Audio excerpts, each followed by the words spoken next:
Hello, my dear learners. Welcome back to this Academy English coaching. Today, we are going to learn the use of the with proper nouns. So, my dear learners, now be ready with a notebook and a pen and start your journey of learning with me and enjoy the learning. Dear learners, আমাদের ক্লাসের আজকের মূল বিষয় হলো proper নাউনের আগে article দা এর ব্যবহার। এখানে প্রথমেই একটা কথা বলে রাখি, আমরা প্রপার নাউনের আগে সাধারণত দা ব্যবহার করে থাকি না, কিন্তু বিশেষ কিছু প্রপার নাউন আছে যাদের নামের আগে আমরা দা ব্যবহার করে থাকি। গ্রামারিয়ানরা সেই প্রপার নাউনগুলিকে এক্সেপশনাল কেস হিসেবে উল্লেখ করেছেন। আজকের ক্লাসে সেই প্রপার নাউনগুলিকে যাদের আগে আমরা দা ব্যবহার করে থাকি সেগুলিকে 12টি পয়েন্টে আমরা স্টাডি করব। সেই 12টি পয়েন্টকে তোমরা একের পর এক খাতায় লিখে নাও। Number 1, before the names of oceans. Proper নাউনটি যদি মহাসাগরের নামকে বুঝিয়ে থাকে তাহলে আমরা সেই প্রপার নাউনের আগে দা ব্যবহার করে থাকি, যেমন the Pacific, the Indian ocean, the Atlantic Ocean. Number 2, before the names of seas. সমুদ্রের নামের আগে আমরা দা ব্যবহার করে থাকি, যেমন the Black Sea, the Bay of Bengal, the Arabian Sea, the Red Sea, the South China Sea. Number 3, before the names of rivers. যদি proper নাউনটি নদীর নামকে বুঝিয়ে থাকে তাহলে সেই প্রপার নাউনের আগে আমরা দা ব্যবহার করে থাকি, যেমন the Ganga, the Nile, the Indus. Number 4, before the names of canals. ক্যানেলের নামের আগে আমরা দা ব্যবহার করে থাকি, যেমন the Suez canal, the Indira Gandhi canal, the upper Ganges canal. Number 5, before the names of deserts. মরুভূমির নামের আগে আমরা দা ব্যবহার করে থাকি, যেমন the Sahara, the hander desert, the Osian desert, the Thar dessert.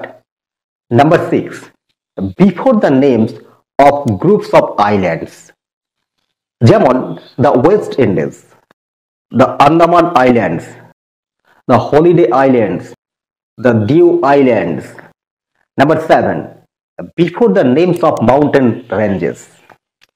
পর্বতমালার নামের আগে আমরা দা ব্যবহার করে থাকি, যেমন the Himalayas, the Alps, the Vindhyas. Number 8, before the names of countries ending with republic and kingdom. কিছু কান্ট্রি নেম আছে যাদের নামের আগে আমরা দা ব্যবহার করে থাকি, কিন্তু এখানে একটা কথা মনে রাখবে, সেই সকল কান্ট্রি নেমের শেষে অবশ্যই যেন কিংডম অথবা রিপাবলিক কথাটা যুক্ত থাকে, তাহলেই এদের নামের আগে আমরা দা ব্যবহার করতে পারবো। যেমন the Irish Republic, the United kingdom. Number 9, before the names of books. আমরা কিছু বইয়ের নামের আগে দা ব্যবহার করে থাকি, যেমন the Vedas, the Puranas, the Iliad, the Ramayana, the Bible. Number 10, before the names of straits. যে নামগুলো স্ট্রেটকে বুঝিয়ে থাকে তাদের নামের আগে আমরা দা ব্যবহার করে থাকি, যেমন the Palk strait, the strait of Malacca, the Korea strait. Number 11, before the names of gulfs. গালফের নামের আগে আমরা সাধারণত দা ব্যবহার করে থাকি, যেমন the gulf of Cambay, the Persian gulf, the gulf of Oman. Number 12, before the name of Province.